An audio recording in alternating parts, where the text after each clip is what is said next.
Assalamualaikum warahmatullahi wabarakatuh, anak-anak. Waalaikumsalam warahmatullahi wabarakatuh. Bagaimana kabarnya hari ini? Semoga dalam keadaan sehat selalu ya. Amin. Semuanya hadir di kelas ini. Hadir, Bu. Syukurlah kalau hadir semua. Sebelum itu, dalam memulai pelajaran, sebaiknya kita berdoa dulu ya. Ketua kelas mohon pimpin doa. Baik, sebelum kita memulai pembelajaran pada hari ini, mari kita berdoa menurut agama dan kepercayaan masing-masing. Berdoa dimulai. Berdoa selesai. Baik, sudah siap untuk pembelajaran hari ini? Sudah.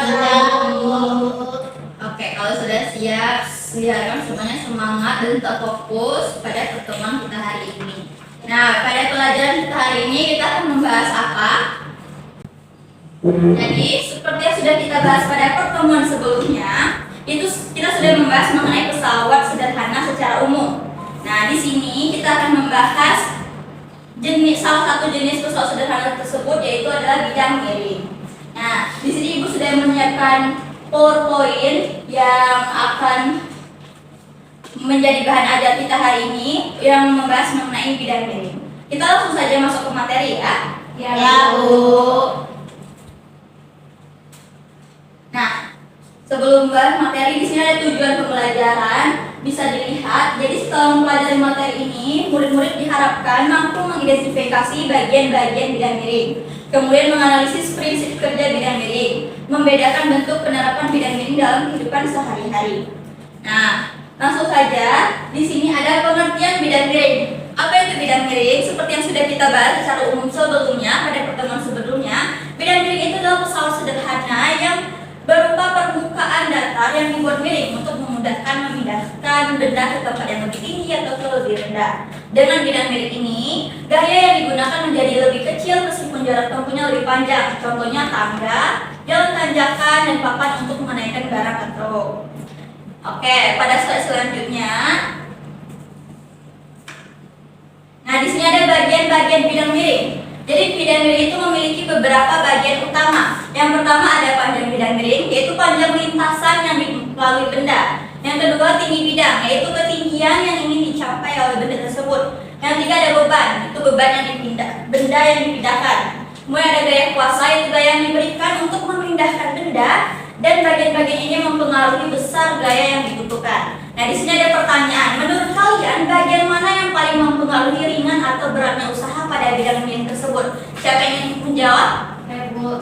Baik, kepada Yona silakan. Jadi bagian yang paling mempengaruhi itu adalah panjang, tinggi bidang miring. Jadi semakin panjang bidang miring, gaya yang diperlukan juga semakin kecil, Bu. Benar sekali. Terima kasih kepada Yona yang sudah membantu menjawab pertanyaan tersebut. Nah, supaya kalian lebih paham lagi mengenai prinsip kerja atau tentang bidang miring ini, di sini Ibu sudah menyiapkan video pembelajaran yang dapat kalian saksikan. Jadi diharapkan pada video ini kalian bisa menyimak dan memahami dengan baik mengenai materi bidang miring ini. Sudah siap untuk nonton videonya? Sudah, Bu. Oke.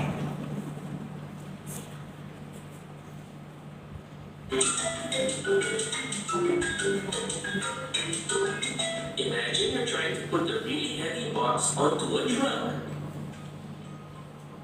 Lifting it straight up is super hard, right? Nah, dapat dilihat di sana dia mengangkat benda terlalu berat. You can push the box up the ramp much more easily. That ramp is called an inclined plane. Inclined plane itu artinya bidang miring ya. An inclined plane is just a flat surface that is tilted at an angle. Instead of lifting something straight up, you push or pull it along the slope. Why does it help? It doesn't make the object lighter, but it spreads the work over a longer distance. This means less force is needed at once, so you can move heavy things without needing super strength. Let's go over some examples of inclined planes. Ramps for wheelchairs or bikes. Nah, ini ada contoh penggunaan bidang miring dalam kehidupan Slides sehari-hari. in the playground. Staircases. They're just a zigzag of inclined planes. Roads that go up mountains. They don't go straight up, they twist and slope. Ski slopes. Skateboard ramps. Water slides. How does it work? The longer the ramp, the easier it is to push something up, but you'll walk a longer path. So if you had to choose between a short, steep ramp and a long, gentle ramp, the long one will feel much easier even though it takes more time. Now here are fun facts about the inclined plane. The Egyptians used inclined planes thousands of years ago to build the pyramids. They dragged the giant stone blocks up ramps instead of lifting them.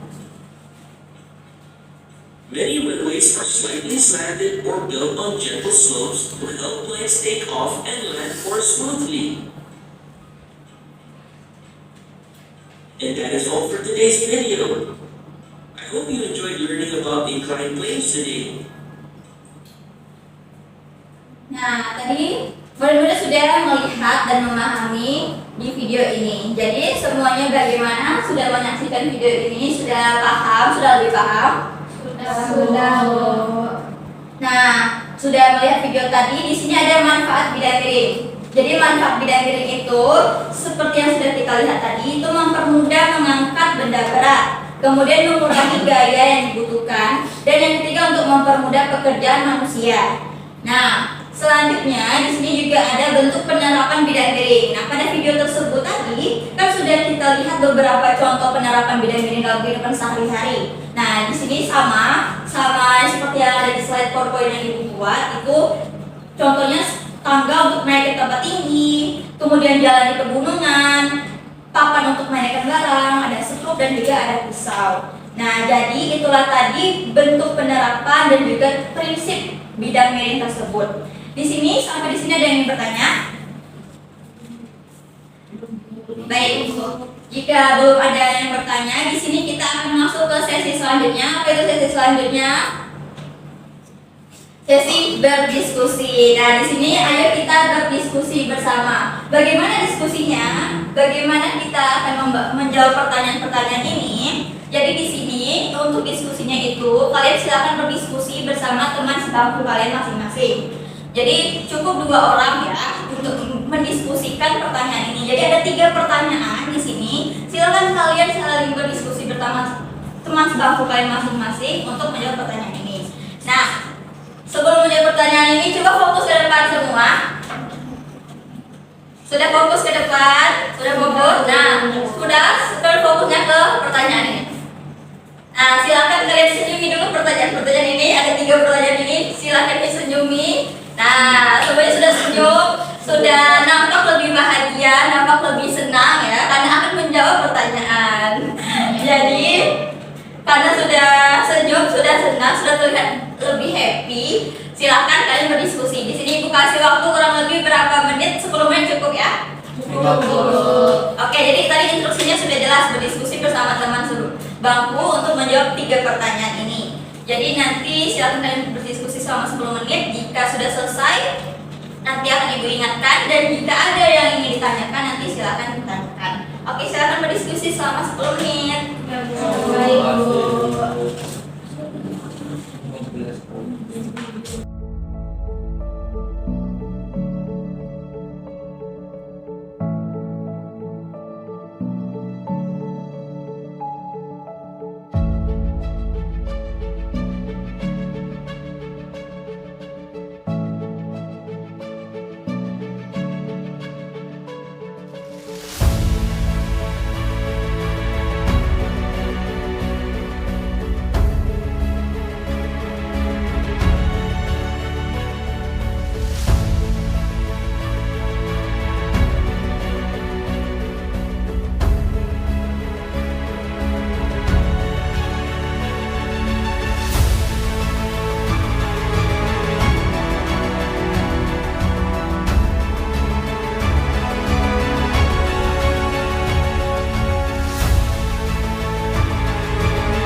Tapi kan nggak Murid-murid jadi. semua bagaimana? Apakah sudah selesai berdiskusinya? Sudah, Sudah Bu. Sudah semua? Oke, kalau sudah semua kita lanjut ke presentasi. Sudah siap mau presentasi? Oke, kan di sini ada 3 pertanyaan. Kalian ada bangkunya banyak nih. Jadi gue bawa perwakilan aja yang untuk menjawab pertanyaan 3 pertanyaan ini. Jadi satu bangku itu satu soal, satu pertanyaan aja yang dijawab, enggak semuanya. Jadi di sini siapa yang ingin menjawab pertanyaan nomor 1 dulu? Kami, Bu. Oke, bangku Anissa dan Yopa, silakan. Siapa yang ingin menjawab? Yopa, silakan Yopa. Pertanyaannya, mengapa menggunakan bidang miring dapat mempermudah memindahkan benda ke tempat yang lebih tinggi? Karena bidang miring mengurangi gaya yang dibutuhkan untuk mengangkat benda dengan cara memperpanjang jarak tempuh, Bu. Bagus sekali. Itu tadi jawaban dari pertanyaan nomor 1. Apakah semuanya jawabannya sama? Hampir sama? Sama. Oke, tepuk tangan dulu untuk Yopa. Nomor 1. Bagus, terima kasih Yopa. Nah, untuk pertanyaan nomor 2, silakan bangku selanjutnya yang ingin presentasi. Oke, Bangku Dini dan Sari, silakan. Siapa yang ingin presentasi? Saya, Bu. Bersari, silakan. Pertanyaannya tadi, apa hubungan antara panjang bidang miring dengan gaya yang diperlukan? Jawabannya, semakin panjang bidang miring, semakin kecil gaya yang diperlukan untuk memindahkan benda. Bagus sekali. Jawabannya sudah tepat ya Sari di jawaban nomor 2 ini. Kita kasih tepuk tangan juga untuk Sari. Terima kasih Sari sudah menjawab. Yang pertanyaan selanjutnya, siapa yang ingin menjawab nomor 3 lagi? Saya, Bu. Oke, kepada Ilham silakan. Baik, nomor 3 itu, Bu. Ilham berdiri. Oh, berdiri Iya. ya. Sebutkan contoh penggunaan bidang miring di lingkungan sekitar kalian. Baik, untuk yang pertama itu ada tangga, Bu. Terus jalanan tanjakan, papan untuk menaikkan barang ke atas mobil, perosotan, dan juga rem kursi roda, Bu. Oke, jawabannya sudah tepat ya. Ini tadi nomor 3 sudah kita bahas juga, di PowerPoint ada, di video tadi juga ada. Jadi diharapkan kalian lebih paham tentang contoh penggunaan bidang miring ini. Kasih tepuk tangan juga untuk Ilham. Oke, jadi semua pertanyaan di sini sudah terjawab dengan baik dan benar oleh murid-murid semua. Jadi Ibu harap setelah kita berdiskusi ini kalian itu lebih paham, lebih memahami tentang materi bidang miring ini. Oke, jadi habis diskusi ini apa? Habis diskusi ini ada kesimpulan. Ada kesimpulan yang apa sih dari bidang miring ini? Nah, di sini ada kesimpulan. Mari kita menyimpulkan bersama pada materi kita kali ini. Di sini Ibu mau kita membaca bersama-sama kesimpulan yang ada di depan. Ayo kita baca. Silakan. Jadi kesimpulan bidang miring adalah itu memudahkan pekerjaan dengan mengurangi gaya. Semakin panjang bidang miring, semakin kecil gaya yang dibutuhkan. Bidang miring banyak digunakan dalam kehidupan sehari-hari dalam berbagai bentuk. Nah, jadi itu tadi kesimpulannya yang sudah kita bacakan bersama. Jadi diharapkan setelah kalian sudah ngapain aja kita hari ini? Sudah melihat PowerPoint, sudah melihat video, sudah berdiskusi bersama teman sebangku, dan sudah membaca kesimpulan bersama. Itu diharapkan kalian lebih paham untuk materi ini. Jadi diharapkan untuk materi selanjutnya kalian juga paham. Mungkin metode yang akan digunakan nanti akan berbeda atau bagaimana. Tapi Ibu mau pada materi kita pada hari ini, pada pertemuan hari ini kalian bisa paham seperti itu ya. Oke, jadi mungkin itu saja untuk pertemuan kita hari ini, pertemuan mengenai bidang miring. Sampai jumpa di pertemuan selanjutnya. Semoga kita selalu dipertemukan dalam keadaan sehat. Oke, terima kasih atas kerjasamanya hari ini. Ibu tutup ya. Wassalamualaikum warahmatullahi wabarakatuh.